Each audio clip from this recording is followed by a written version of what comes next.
नाले से मिली लापता व्यक्ति की लाश। जगदल रेलवे स्टेशन के पास निकासी नाला से शुक्रवार राजकुमार चौधरी की लाश मिली। वह 2 दिनों से लापता था। स्टेशन के बगल में ही उसका झोपड़ी नुमा घर है, किंतु वह जगदल स्टेशन पर ही रहता था। उसकी पत्नी कुंती देवी ने बताई कि घर में रहने के बदले पति बाहर रहता था।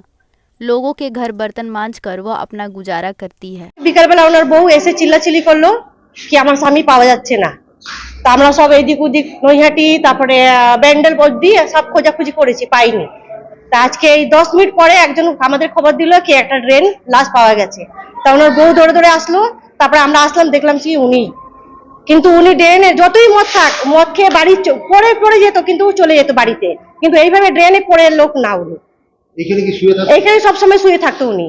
রক্ত দেখা যাচ্ছে, কি মনে করছেন? কি মেরে ফেলেছে? নিশ্চয়ই ওটা মারাই, নাহলে উনি ওইভাবে রক্ত এভাবে কেউ ওনাকে এরকম করবে না, মেরে ও ড্রেনে ফেলে দিয়েছে। আমার বর আছে বাবু, আমি লোকের বাড়ি বাসন মাজি, ও আগাগোড়া থেকে বাইরে বাইরে থাকতো, ঘরে থাকতো না বাবু।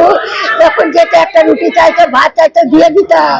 ও কোনোদিন ঘরে ঘুমাতো না বাবু, আমার তো ঘর পাশে আছে, ঘুমাতো না। এইখানে আসতো, এইখানে থাকতো, এইখানে ঘুমাতো। আর রাত্রিবেলা কোথায় ঘুমাতো না ঘুমাতো বাবু, আমি লোকের বাড়ি কাজ করে আসতাম, রান্না করতাম, খেয়ে ঘুমিয়ে পড়তাম। বলতে একটা রুটিতে দিয়ে দিতাম, একটা ভাত দিয়ে দিতাম। আমি সকালে বেরোই কলকাতা কাজে যাই, বাসন মাজা কাজে। এখন কোথায় গেছে, কে মারলো বাবু, ওর সঙ্গে কে যেত? এই টিফিন মাস্টারটা আছে না, উনি দেখে খাওয়া দেয়, ঘরে বিছনা ঝেড়ে দেয়, সবকিছু করে। ওকে খুব ভালোবাসে টিফিন মাস্টার। কবে থেকে নিখোঁজ ছিল?